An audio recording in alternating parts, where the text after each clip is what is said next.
उम्मीद करता हूँ खैरियत से होंगे। अल्लाह का शुक्र, मैं भी खैरियत से हूँ। बस नया साल स्टार्ट हो चुका है और नई नई उम्मीदें लेके हमने भी नया साल स्टार्ट किया है।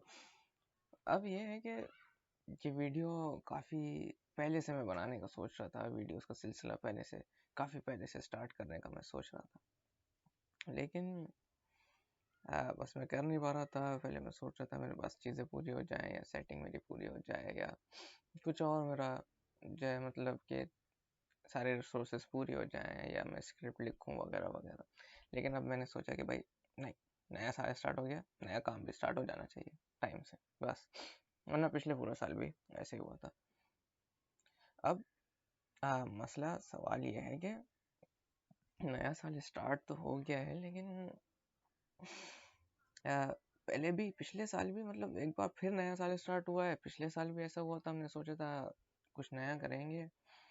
उससे पहले भी फिर ऐसा हुआ था। मतलब कई साल ऐसे गुजर गए कि जिसमें हमने सोचा था कि बहुत सारे अंदर चेंजेस लेकर आएंगे, अपने कैरेक्टर में अपने आप को डेवलप करेंगे, बेहतरी लेकर आएंगे।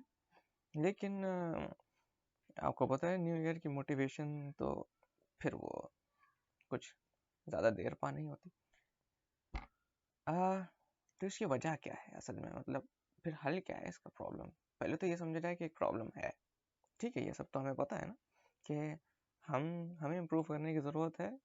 हमारे अंदर बहुत सारी कमियां हैं, हम टाइम ज़ाया करते हैं, अपने टाइम को सही से यूटिलाइज नहीं कर पा रहे होते हैं, और ये है कि हम कई जगह सुस्त होते हैं, कई जगह हम गलतियां करते हैं, फिर अगली दफ़ा उन गलतियों को इम्प्रूव करने का सोचते हैं, लेकिन ऐसा हर दफ़ा नहीं हो पाता। कुछ आदतें हैं जो हमें छोड़नी है, कुछ आदतें ऐसी हैं जो हमें नई अपनानी है, लेकिन ऐसा हो क्यों नहीं पाता। इतना इफेक्टिवली तो हरगिज़ नहीं हो पाता जितना हम न्यू ईयर वाले दिन सोचते हैं कि यार इस साल तो करके दिखाएंगे। तो भाई इसकी असल वजह यह है कि हमें सही डायग्नोसिस ही नहीं है इस बात का कि हम कहाँ क्या गलती कर रहे हैं। जब हमें पता चलेगा ना कि हमें किस किस फील्ड में, किस किस एरिया में इम्प्रूव करने की ज़रूरत है, हम कहाँ क्या चीज़ मिस कर रहे हैं जिसकी वजह से गलती हो रही है, तो फिर हम उसके सॉल्यूशन की तरफ जाएंगे। ठीक है, उसके सॉल्यूशन को जब हमें सही प्रॉब्लम जब पता होगी तो सही सॉल्यूशन भी हमें पता होगा, पता चलेगा। और फिर जब सॉल्यूशन पता चलेगा तो अब इस सॉल्यूशन को प्रैक्टिकली अपनी ज़िंदगी में इम्प्लीमेंट कैसे करना है, हम उसकी तरफ बात करेंगे। ये तमाम बातें करेंगे अपने अलग अलग वीडियोस में, और फिर ये बात मज़ीद खोल के करेंगे कि किस किस एरिया में हमें डेवलप करने की ज़रूरत है। जिस तरह मैं मुख्तसरन आपको बता दूं कि हम बहैसियत इंसान 4 चीज़ें लेके पैदा हुए हैं, ठीक है, बिल्कुल, मतलब हमारे पास 4 टूल्स हैं बड़े ज़बरदस्त किस्म के, और इन चारों से मिलके हम बने हैं, ठीक है। अब जैसे वो इन सबको आप अगर जमा कर ले, जैसे ड्रैगन बॉल सी में सारी बॉल्स आप जमा कर लें तो वो पता नहीं क्या हो जाता है। इसी तरह आप भी इन चारों चीज़ों में अपने मिनिमम स्टैंडर्ड्स को कम से कम आप मीट कर लेंगे, कुछ मिनिमम रिक्वायर्ड लेवल्स को आप मीट कर लेंगे, तो आपकी पर्सनैलिटी परफेक्शन के करीब होती चली जाएगी। आप ज़िंदगी को खुशी से गुजारना शुरू कर देंगे, और यह है कि आपको महसूस होने लगेगा कि हाँ, अब आपकी ज़िंदगी का कोई फ़ायदा है, हो रहा है, सही। तो अब जैसे, तो वो 4 चीज़ें कौन सी हैं? वो 4 चीज़ें हैं, सबसे पहले तो आपका वजूद। आपको पता होना चाहिए कि अगर आपको ये जानना है कि आपको किस किस एरिया में इम्प्रूव करने की ज़रूरत है, तो आपको ये पता होना चाहिए कि आप खुद क्या हैं, सही है। आप खुद क्या हैं, किन चीज़ों से आप मिलके बने हैं। आप, अगर मैं आपसे सवाल करूँ और आप ये जवाब दें कि हम ये बॉडी हम हैं, है ना, ये बॉडी है हम, तो बिल्कुल सही है, कोई बात नहीं, बिल्कुल सही जवाब है। लेकिन अगर कोई ये कहे कि बॉडी तो जानवरों की भी है, सबकी है, तो हम जो हमारे अंदर कॉन्शियसनेस है और हमारे अंदर जो खुशी और गम और मोहब्बत की कैफियत हैं, हम इन इमोशंस का नाम है, ये भी बिल्कुल दुरुस्त है, सही है। या फिर कोई कहे कि भाई ये तो और भी ऑर्गेनिजम्स में होता है सब कुछ, लेकिन हम अपनी अक्ल को इस्तेमाल करते हुए चीज़ें मेमोराइज करना, प्रॉब्लम सॉल्विंग और कम्युनिकेट करना, यानी हमारे अक्ल का इस्तेमाल हमें इंसान बनाता है, यानी इंसान, इसकी वजह से हम कहलाए जाते हैं, एक डिस्टिंक्टिव, एक मुनफरिद फीचर है हमारा अक्ल होना, तो बिल्कुल ये भी बिल्कुल दुरुस्त है। और आखिर में अगर मैं कहूँ कि अभी तक 3 चीज़ें हो गई, ये हम या तो ये बॉडी है, या फिर हम ये इमोशंस जो हमारे हैं, या फिर हम ये अकल, यानी एज अ टूल हम इसे इस्तेमाल करते हैं अपने प्रॉब्लम सॉल्व करने के लिए या नई क्रिएटिविटी के लिए, ठीक है। लेकिन एक बात जो इन सब से ज़्यादा आला अफजल है और इन सबसे बड़ी है, वो ये है कि आप अगर मर जाएं तो आपके इस पूरे जस्द खाकी को अब मज़ीद कोई आपके नाम से नहीं कहेगा।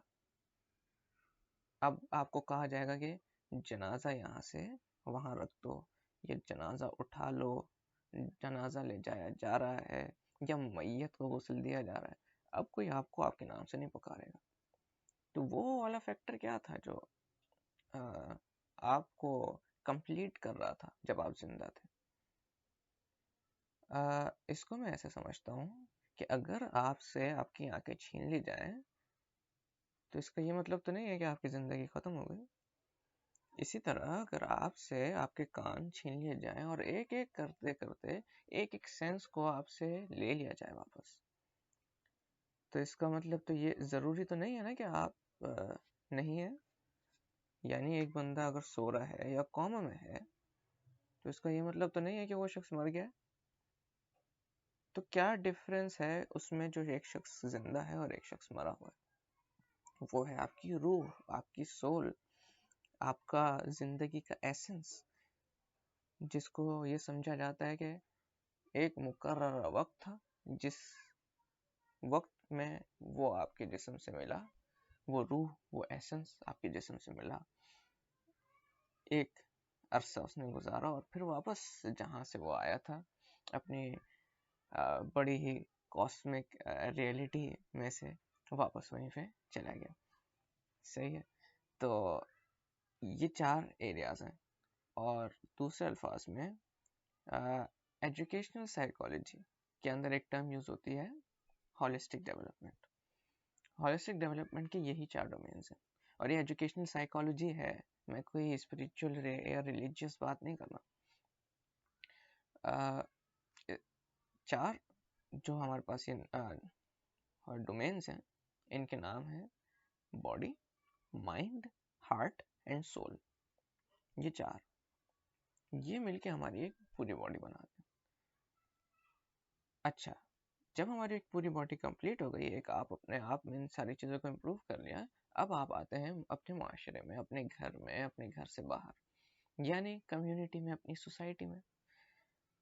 यहाँ पे आपको मज़ीद 4 चीज़ें देखने को मिलती हैं, जैसे यानी दुनिया से इंटरेक्ट करने के लिए आपको मज़ीद 4 डोमेन्स पे काम करना होता है, जो कि हैं जैसे कम्युनिकेशन, आपस में बातचीत कैसे करनी है, और